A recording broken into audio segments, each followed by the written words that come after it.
Hey y'all, it's your girl Dayna Patreace, aka the Black Fairy, and I'm here with another video. Today is part 3 of Men and Their Audacity. And this video I've entitled this The Cost of Being Overlooked.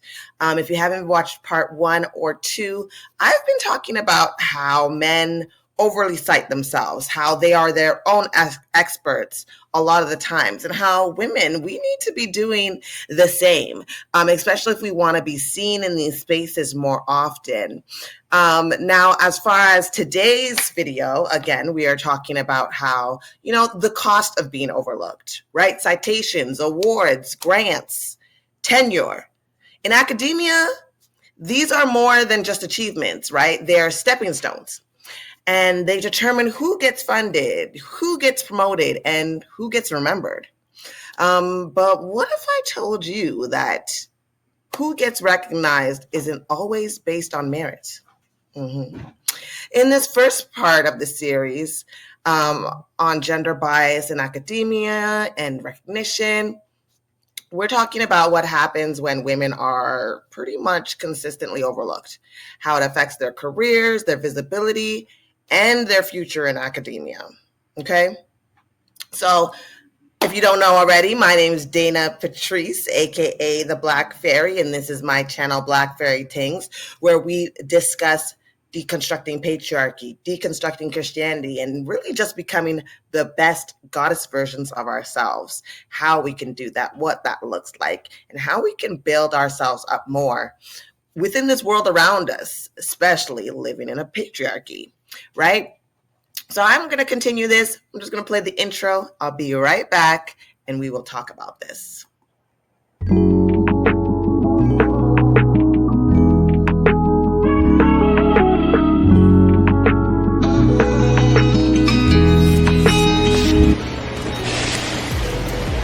Yes. I fall in love with myself, and I want someone to share it with me.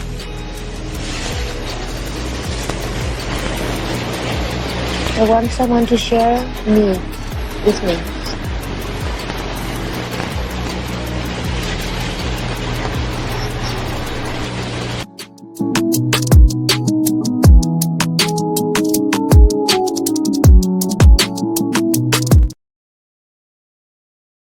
Okay, so we have already explored how men self-cite at much higher rates than women and how women's contributions are often erased, right? Or attributed to male colleagues. These just aren't historical footnotes. They're ongoing issues that happen today. And when recognition is the gateway to funding, opportunities, and influence, this bias creates real-world consequences for women in the academic space. Academic success really isn't just about what you know. It's about how many people you know. Citations, published work, and name recognition often determine who gets research funding, who is invited to speak at that conference, who earns awards, and who is offered tenure or leadership roles, all these things combined. But there's a catch, and here it is. If women aren't being cited as often, or if their contributions are minimized, they're less likely to be seen as established or influential. And just a side note, I'm sorry, my dog's running around. I gave her a new toy thinking it would keep her quiet, but so if you hear some ruffling around, that's just my little puppy, okay? Getting back into it. So, and I'm reading notes, so sorry if I keep looking down. Okay. So Molly M. King's 2017 study showed that men self-cite 56% more than women. And in recent decades, that gap has increased to 70% more. These citations inflate perceived expertise, and it's not based on better work. It's just more visibility. Funding gaps are a thing, okay? Let's talk about the money. Research grants are one of the most competitive and vital parts of academic careers. But when a woman's past work is undercredited, it directly affects how she's evaluated. There was a 2019 study from the Canadian Institute of Health Research found that male applicants, they had higher success rates. When reviewers were evaluating leadership and track records, essentially when bias could creep in, right? Women weren't failing to do the work. They were failing to be seen. So the more blah, blah, blah. So the more that you cite yourself, ladies, the more prestigious you appear. The more prestigious you seem, the more likely you are to be funded. So when citations skew towards men, funding follows. And unfortunately, the gap continues to widen. Now, let's be honest, peer reviews aren't always subjective. Studies have found that men are more likely to be published in high-impact journals. Committees often favor familiar names that have already been visible.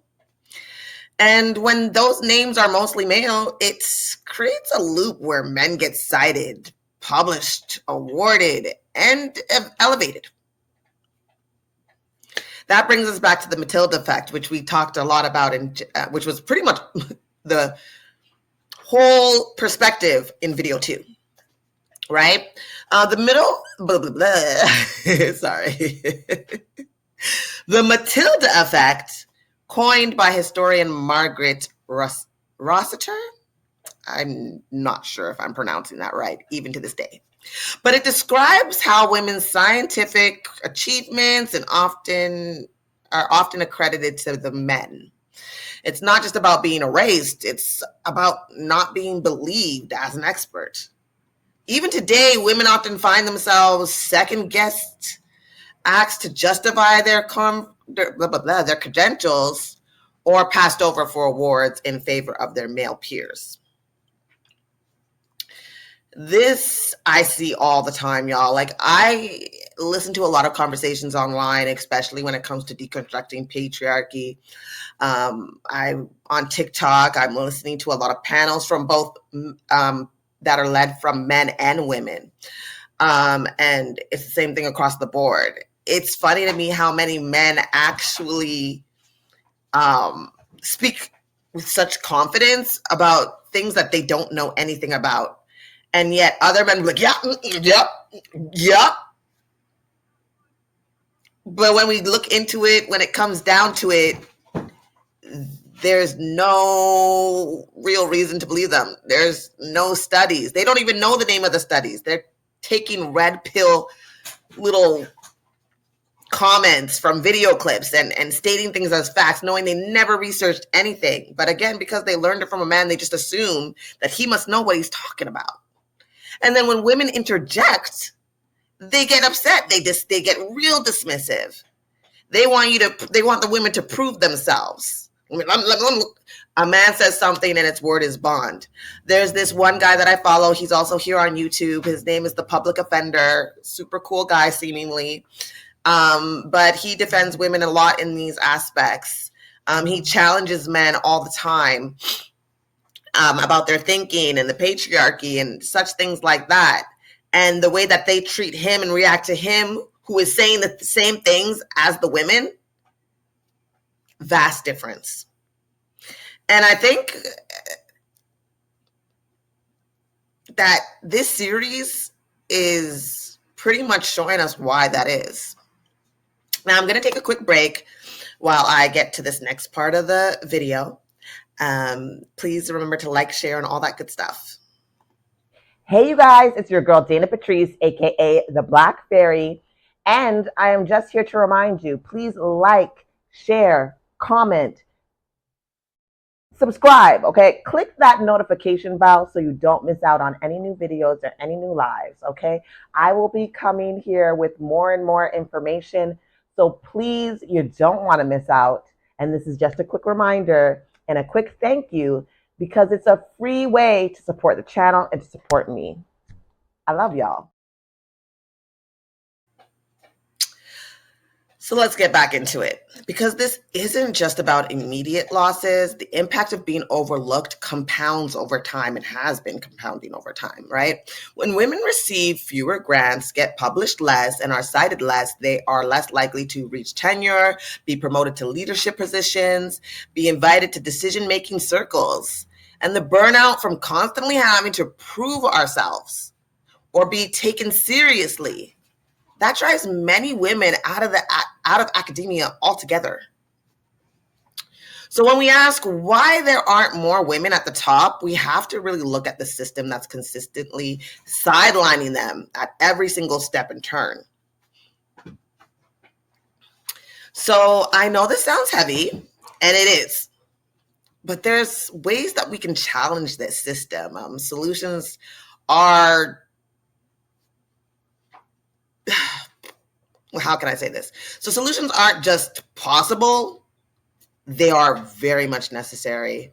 Some actionable ideas include redefining evaluation metrics to include equality, not just citation quantity.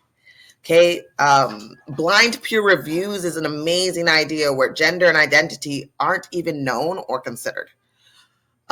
Tracking gender disparities in funding, publishing, and awards, and holding institutions really accountable. Amplifying women's work, cite them. Ladies, cite them, especially ourselves. We tend to cite men even at higher rates, just because it's the thing to do or it first pops up. We need to seek each other out a bit more in these systems and these circles, right? Because when we track gender disparities, in funding, publishing, and awards, and holding institutions, we hold them accountable. Amplifying women's works, right? Cite them, share their work online, invite them to speak. And for the institutions, we need them to really invest in more mentorship and sponsorship programs for women and marginalized researchers, because how else will we get seen, y'all? The goal isn't to replace one group, it's to create equality, which is something that women have been fighting for the longest time. We've made strides, and in today's environment, we're seeing that, men are trying to backtrack that because, as I've said before, women are superior. And in order to, and let's be real, they don't oppress the weak, ladies. They don't oppress the weak. Right? If you weren't anything, they wouldn't be worried about letting you in. So, we've covered a lot in this series, from self-citation patterns to the Matilda effect, and now the career implications of gender bias. If you've learned something, share it. If you've seen some patterns play out, talk about it. We can't fix what we won't face, ladies. Thank you for watching and being a part of this important conversation. If you haven't seen the other videos in the series, check those out. I'm going to link them in the bio below. And if you would like just another quick reminder, do not forget to like this video, comment, and subscribe. And I'll see you in the next one, because I have some more things that I would really like to discuss with y'all. That being said, I love you. I believe in you. You've got this. Let's continue to grow and learn together so that we can make a real change for ourselves. Talk to y'all soon.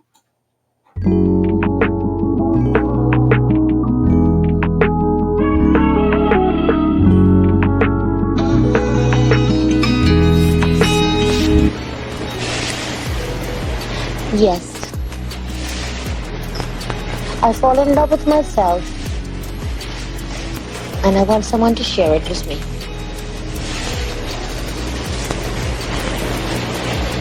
I want someone to share me with me.